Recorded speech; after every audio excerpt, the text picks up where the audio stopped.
जय सिया राम, जय हनुमान। माया मृग को सामने देख करके राम जी ने सीता को कहा, हे सीता, इस माया मृग का जो है ये रावण का खेल है और तुम्हारे को हरण करने के लिए भेजा है, इसलिए तुम अग्नि में प्रवेश कर जाओ। सीता तुरंत ही अग्नि में प्रवेश कर गई और उसकी जगह छाया सीता प्रकट हो गई। और फिर उस छाया सीता ने, असली सीता ने नहीं, उस छाया सीता ने राम जी को कहा, सामने मृग को इधर उधर घूमते देख करके, और छाया सीता ने राम जी को कहा, हे प्रभुवर, दवदण आखेरे मेरी गल ऐसो, मार चाहम चंकुच भग सिसो, रामा मार चाहम कंचुक भग सिसो। सीता जी उस मृग को देख करके श्री राम जी को कहती है कि प्रभु इसको मारो और इसकी चमड़ी का मैं कंचुकी बनाऊंगी। तो राम जी उसे समझाते हैं, हे सीता, ये असली मृग नहीं है, तो इस माया जाल में मत पड़। तू कहे तो दूसरी कंचन का चली, दूसरी तुम्हारी कंचुकी जो तारों से जड़मड़ करती हुई बना कर दे दूंगा। लेकिन सीता तो हट करती है, तो सीता को हट करने के लिए राम जी धनुष के ऊपर बाण संधानित करते उस हरण के पीछे उसको मारने के लिए भागते हैं। माया मृग वो लुक तो पयड़, वह माया मृग कहीं छिप जाता है, कहीं प्रकट होता है, इसलिए राम जी को दूरा राघवन, राम जी को दूरा जो है वन के अंदर ले गया था और उसको जो है राम जी ने मारने का प्रयास किया और बाद में एकदम जोरदार धनुष पर बाण संधानित करके अपने प्रत्यंचा को कान तक खींच करके छोड़ा, जिससे वो माया मृग के मर्मर अंगों पर बाण लगा और धड़ाम से नीचे गिरने लगा।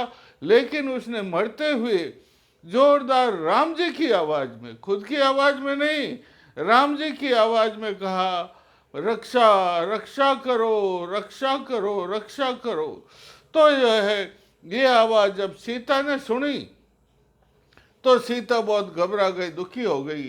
राम जी तो उस माया मृग को अपने कंधे पर लेकर के जो कुटिया की और आने लगे हैं, उधर सीता ने जब राम जी के मुखारबिंद से ये आवाज सुनी तो सीता ने लक्ष्मण जी को कहा, रे लक्ष्मण, ये मेरे देवर, ये देख तुम्हारे पति को किसी दुश्मनों ने घेर लिया है, इसलिए वो रक्षा के लिए तुम्हें पुकार रहे हैं, जाओ शीघ्र ही राम जी की रक्षा करो।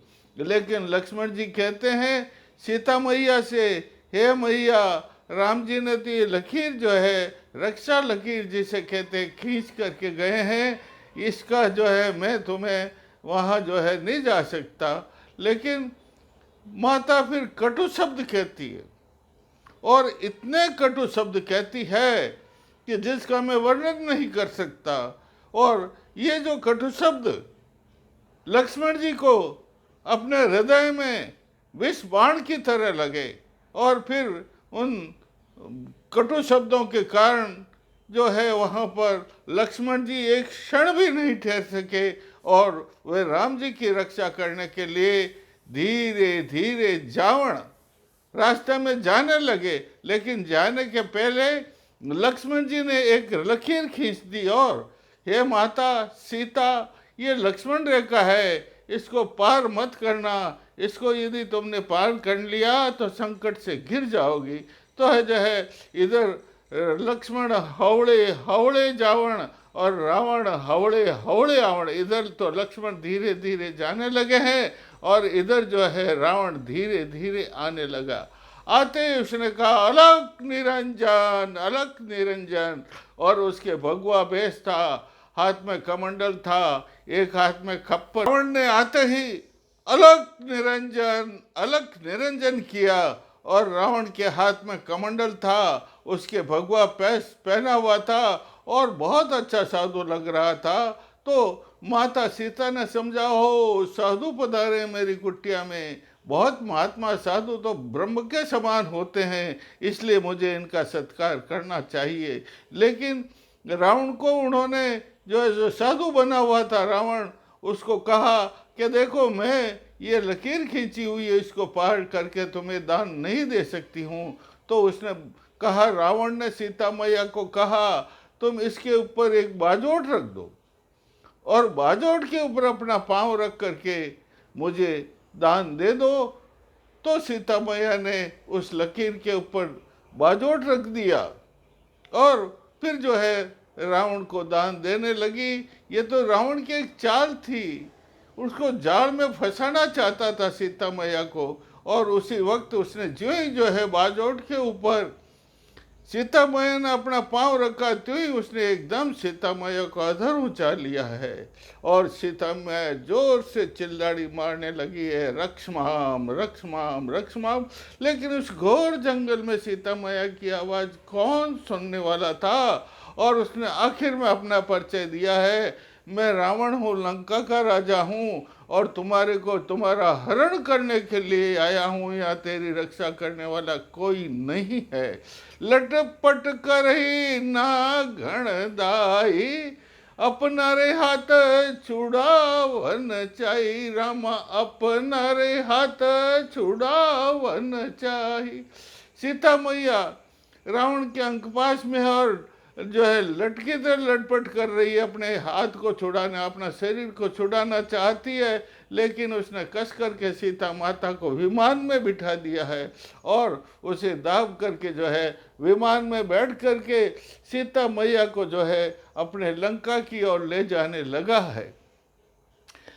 सीता मैया ने जो ही आगे नद नाला देखा तो सीता मैया ने जो है अपने आभूषण थे वो उतार करके नद नाले में फेंक दिए, उतार कर फेंके और कहा, जब राम जी मेरा शोध करने के लिए आए, मुझे ढूंढने के लिए आए, तब ये गहने तुम जो है राम जी को दे देना और कहना कि रावण मुझे लंका के अंदर दक्षिण दिशा के अंदर ले गया है। और उधर भी जो है पहाड़ के ऊपर ये सुग्रीव वगैरह बैठे थे, उनको भी आभूषण फेंक दिए और कहा कि उधर आना है, दक्षिण दिशा में ले जा रहे हैं। तो इस प्रकार रावण सीता मैया को विमान में बिठा करके दक्षिण दिशा में लंका में ले जा रहा था। उधर नींद में सोया हुआ था गृद्धराज, उसने विमान की आवाज़ सुनी, गरर गरर गरर, तो उसकी आंखें एकदम खुल गई और नैनों से उसने नेत्रों से देखा, अरे ये तो सीता मैया का हरण करके ले जा रहा है। तो उसने जो है जोर से कहा, चिल्ला करके कहा, रे दुष्ट रावण, तू लंका का राजा है और राजा कभी भी पर नारी का हरण नहीं करता है। और तुमने ये क्या किया? ये तो सीता मैया है, ये तो जगत जननी है, इसने तो तेरे राक्षसों का संहार मारने के लिए जो है वध करने के लिए अवतार लिया है। दुष्ट छोड़ दे इन माता सीता माता को। लेकिन वो दुष्ट मानने वाला कहाँ था? उसने तो सीता माता को छोड़ा नहीं तो झपट्टा मारा गृद्धराज ने और उसके शरीर आक्रमण किया गृद्धराज ने रावण के ऊपर और उसके सारे शरीर को अपने नाखूनों से नोच डाला है। तब जब रावण क्रोध में होकर के और अपने चंद्रहास बाहर निकाल करके गृद्धराज के पंजों को, गृद्धराज के नाखूनों को काट दिया है और पंखों को काट डाला है और गृद्धराज को अपंग कर दिया है और सीता मैया को लेकर के आकाश मार्ग से लंका में जाने लगा है। लंका में वो प्रवेश कर गया है। उस समय में उसको इतना आनंद आया है, रिम श्रीम त्रिम देती देवी पाई, रम रिम श्रीम क्लीम त्रिम देवी पाई। मानो सरस्वती, मानो अम्बा और मानो लक्ष्मी को ही उसने प्राप्त कर लिया है। इतना आनंद सीता को जो है वहाँ लंका में ले जाने पर आनंद प्राप्त हुआ है। सीता को अपने महलों में नहीं ले गया, सीता को अशोक वन में ले गया है, क्योंकि महलों में नहीं ले जा सकता है। ये मतलब आचार संहिता थी राक्षसों की भी, धर्म का पालन कर रहे थे राक्षस भी। इसलिए जब तक कोई औरत समर्पण नहीं करती है तब तक राक्षस भी किसी औरत को अपना नारी नहीं समझते हैं, इसलिए उनको अशोक वन में ले गया। एक कुटिया के सामने अशोक वृक्ष था, उस वृक्ष के पास में उसको ले जा करके बिठा दिया और धमकाते हुए कहा, अरे सीते, तुम मेरी पत्नी बन जाओ। अगर पत्नी नहीं बनी तो ये राक्षसनियाँ तुझे बहुत तंग करेगी, अंत में तेरा गला टोंप करके तुझे मार देगी। लेकिन सीता ने कहा, रे दुष्ट राक्षस राज, मैं तो पतिव्रता नारी हूँ, शुद्ध सत्राणी हूँ। सत्राणी तो एक बार ही जो है पति का वर्ण करती है। मैं पतिव्रता हूँ, मैं सती हूँ, मैं ऐसा नहीं कर सकती। रे दुष्ट, तो अगर इतना बलशाली है तो तू राम जी के सामने क्यों नहीं आया? उनके सामने आकर के लड़ता, फिर मेरा हरण करता तो मैं जानती कि तू जो है बहुत बलशाली है। मैं तेरी स्वप्न में भी पत्नी नहीं बन सकती हूँ। तो फिर इस प्रकार कह करके जब सीता ने समर्पण नहीं किया तो वो अपने महलों में लौट गया है और राक्षसनियों को वहाँ तैनात कर दिया कि इसको डराओ, इसको भांति भांति से डराओ, ताकि ये भयकंपित होकर के अपने प्राणों की रक्षा करने के लिए मुझे समर्पित हो जाए, समर्पित कर दे। और उसके बाद में छुप करके विभीषण की बेटी थी, वो विभीषण बेटी छुप करके आकर के सीता माता की रोज सेवा करने लगी है। और सीता माता अशोक वाटिका में बैठी हुई है, भगवान राम का राम राम राम राम राम जप रही है। एक साड़ी पहनी हुई है, केवल एक चोटी उसके है और शरीर पर और कोई वस्त्र नहीं है, और केवल राम, उसके हृदय मंदिर में केवल राम जी की प्रतिमा स्थापित है और प्रतिपल वह राम राम राम राम जप रही है। और उसके राम राम जपने से अशोक वाटिका भी पवित्र हो गई है, अशोक वाटिका का वायुमंडल भी पवित्र हो गया है, वहाँ का प्रदूषित स्थान कंचन के समान शुद्ध, गंगा नीर के समान शुद्ध हो गया है। जय सिया राम, जय सिया राम।